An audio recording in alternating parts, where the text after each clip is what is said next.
mati dia harus disiksa dulu, digunting bibirnya, dilukai wajahnya, dibutakan matanya dan lain sebagainya. Itu tidak dibenarkan secara hukum karena itu jelas melanggar hak asasi manusia. Maka secara hukum pidana kalau dia melanggar itu, maka dia akan dieksekusi untuk menjalankan putusannya. Nah, begitu yang terjadi dengan Taufik Hidayat ini berbeda.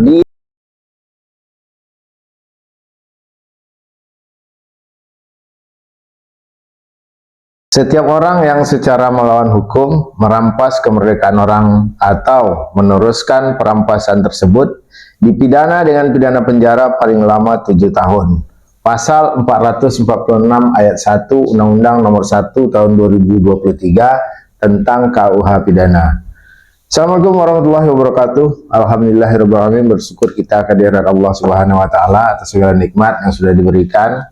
Tidak lupa kita bersalawat kepada junjungan alam Nabi besar Muhammad sallallahu alaihi wasallam dengan mengucapkan Allahumma shalli ala sayyidina Muhammad wa ala ali sayyidina Muhammad. Sobat-sobat sekalian, dimanapun Anda berada, bertemu lagi kita dalam video edukasi tentang ilmu hukum, khususnya hukum pidana atau hukum yang lain. Jika sobat-sobat punya persoalan, nanti saya akan buatkan video jawaban tentunya terhadap persoalan yang sobat tanyakan.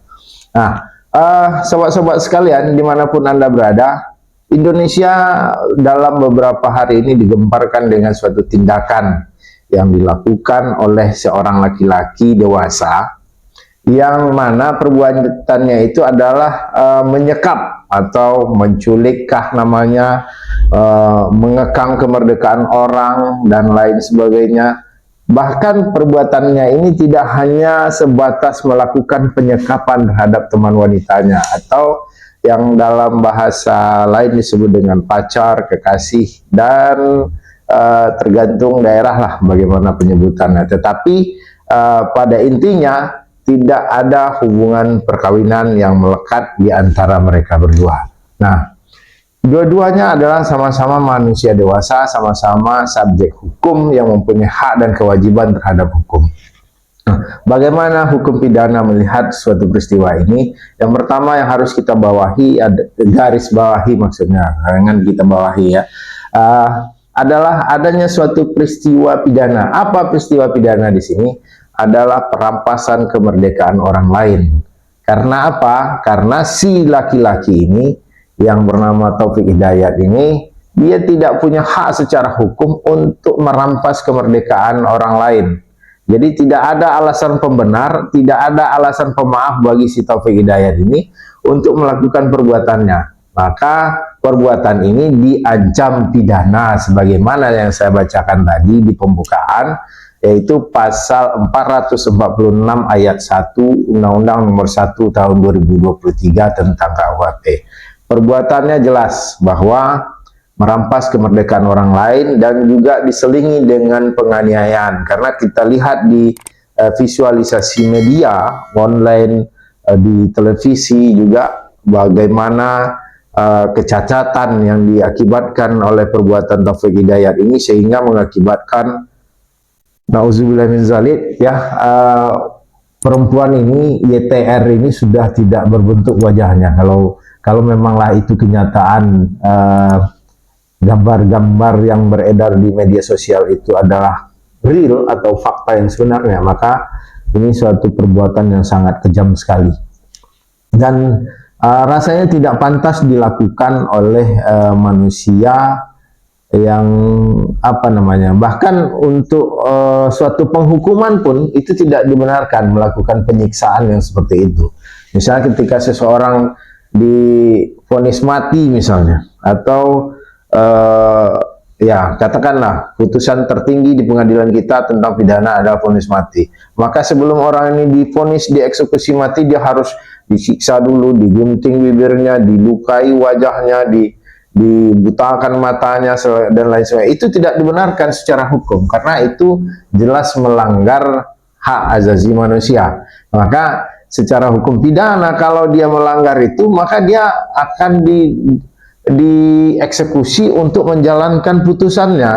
Nah, Begitu yang terjadi dengan Taufik Hidayat ini berbeda. Dia tanpa mempunyai kewenangan apapun, dia melakukan suatu penganiayaan yang pada awalnya diawali dengan tindakan perampasan kemerdekaan, yaitu dengan menyekap, dengan mengekang si YTR ini tidak bisa melakukan perbuatan apapun. Dia bahkan dari modus yang kemarin beredar di media-media online dan di pemberitaan itu, dia berpindah-pindah tempat, tetapi perbuatan itu sudah dilakukannya selama lebih kurang 3 tahun.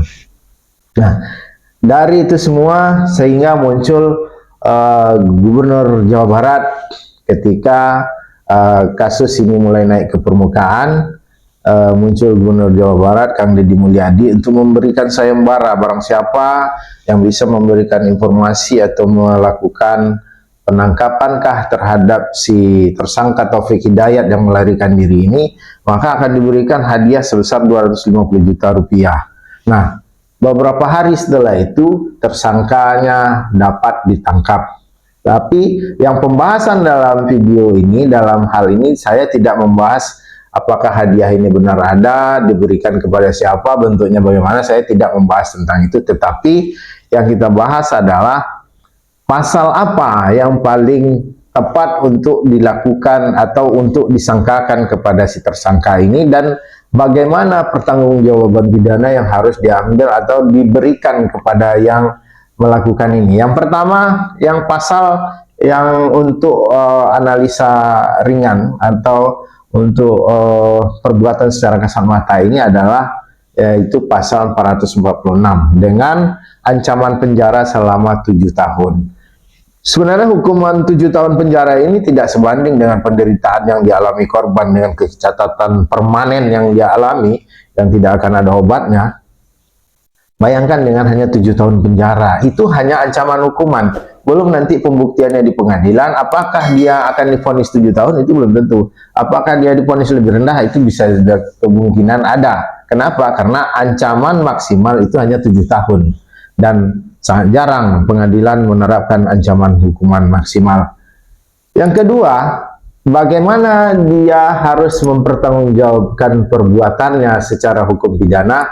Maka secara hukum pidana dia harus terlepas dari 2 hal yang menyebabkan hapusnya pidana. Yang pertama, dia sudah dipastikan tidak ada alasan pembenar untuk melakukan perbuatan itu.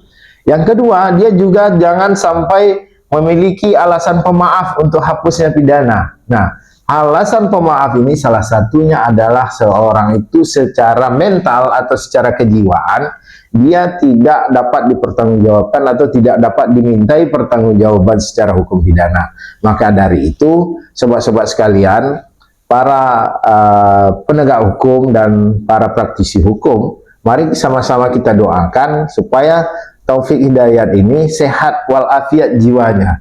Jiwanya tidak terganggu sehingga dia tidak termasuk kepada kategori alasan pemaaf yang diatur di dalam Kitab Undang-Undang Hukum Pidana kita atau yang diatur di dalam Undang-Undang Nomor 1 Tahun 2023. Sehingga apa? Sehingga dia bisa dipidana dan dia bisa mempertanggungjawabkan perbuatannya, sehingga dia paling tidak ada efek jera untuk dirinya sendiri.